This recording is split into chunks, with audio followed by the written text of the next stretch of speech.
बहुत साल पहले की बात है। एक जंगल में रहती थी एक लोमड़ी। वो बहुत झूठ बोलती थी। उसे इधर की बातें उधर लगाने का बड़ी शौक थी।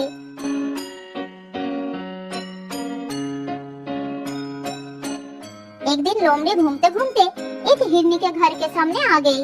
तब हिरनी अपने बेटे से बात कर रही थी। लोमड़ी एक पेड़ के पीछे छुपकर दोनों की बातें सुनने लगी। बेटा, तुम उस पहाड़ी पर मत जाया करो। मैंने कितनी बार तुमसे मना किया है। तुम्हें पता नहीं कि वहाँ पर एक खतरनाक लोमड़ी रहती है। एक दिन उसके नजर तुम पर पड़ गई तो वो तुमको जिंदा नहीं छोड़ेगी। माँ, अगर ऐसा है तो आज मैं अपने पापा को वहाँ पर ले जाऊंगा। वो उसको मार देंगे और मैं रोजाना वहाँ पर जा सकूंगा। बेटा, वो लोमड़ी बहुत ही खतरनाक है। तुम्हारे पापा का उससे सामना हो चुका है। उसने उन्हें भी खूब मारा था। फिर तेरे पापा ने उसे माफी मांगे थे, तब जाकर उसने उसकी जान बख्श दी थी। क्या वो इतनी खतरनाक है? तो ठीक है माँ, मैं आज के बाद कभी पहाड़ी पर नहीं जाऊंगा। अपने बच्चे की बात सुनकर हिरनी खुश हो गई। इधर पेड़ के पीछे से लोमड़ी ने सारी बातें सुन ली। उसने सोचा कि ये बात सबको पता चलना चाहिए। फिर वो वहाँ से चली गई।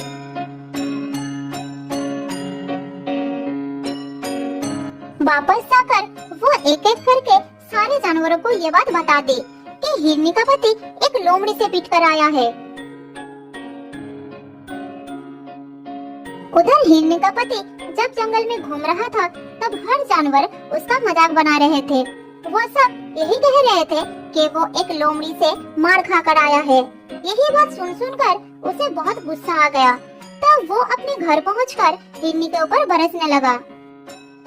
तुमने लोमड़ी से कहा कि मैं एक लोमड़ी से मार खा कर आया हूँ।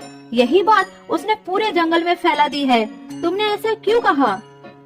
पति की बात सुनकर हिरनी ने उसे सारी बात बताई। अरे सुनो सुनो, गुस्सा मत करो। मैंने सिर्फ हमारे बच्चे को डराने के लिए कह दिया था और वो मान भी गया। मुझे नहीं पता कि लोमड़ी ने ये बात कब सुन ली। ये सुनकर हिरनी का पति लोमड़ी के पास गया और उससे बोला,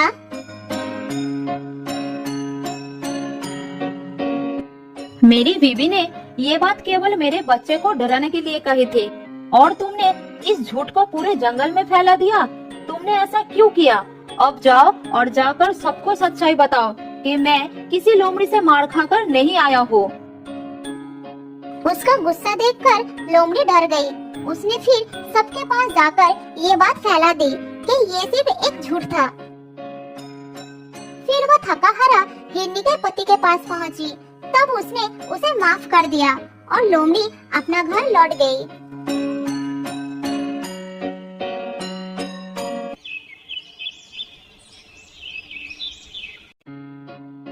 ऐसा ही कुछ दिन लोमड़ी चुपचाप रही, लेकिन अभी भी उसका यह आदत छूटी नहीं थी। फिर से वो जंगल में घूमने लगी। एक दिन शेर महाराज गुफा के सामने आराम कर रहा था। तभी उसके पास दूसरे जंगल का एक शेर राजा आया। दोनों शेर को एक साथ देखकर लोमड़ी उसकी बात छिपकर सुनने लगी। अरे तुम मेरे जंगल में कैसे? मैं तुम्हारी तरफ दोस्ती का हाथ बढ़ाने के लिए आया हूँ। दोस्ती का हाथ? मेरी तरफ? क्या कहना चाहते हो तुम? शेर खान, तुम्हारा जंगल कितना बड़ा है और मेरा जंगल कितना छोटा। मुझे पता है कि तुमको इस जंगल को संभालने में कितना तकलीफ होता होगा। ऐसा कुछ नहीं है। मैं मेरे जंगल को अच्छे से संभाल रहा हूँ। किसी को मुझसे कोई तकलीफ नहीं है। शेर खान, मैं तो तुम्हारी भले के लिए ही कह रहा था। तुम मेरे और अपने जंगल को एक कर लो, फिर हम दोनों मिलकर इस जंगल में राज करेंगे। ये बात कहकर वो मन ही मन सोचने लगा। बस एक बार ये हाँ कर दे, फिर इसके जानवरों के साथ मिलकर इसी को मरवा दूंगा। तब दोनों जंगल पर मेरा ही राज होगा।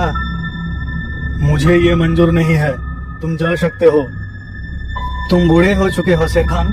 अगर कोई मुसीबत आ गई तो तुम कैसे इस जंगल को बचाओगे? ये सुनकर शेर खान को गुस्सा आ गया।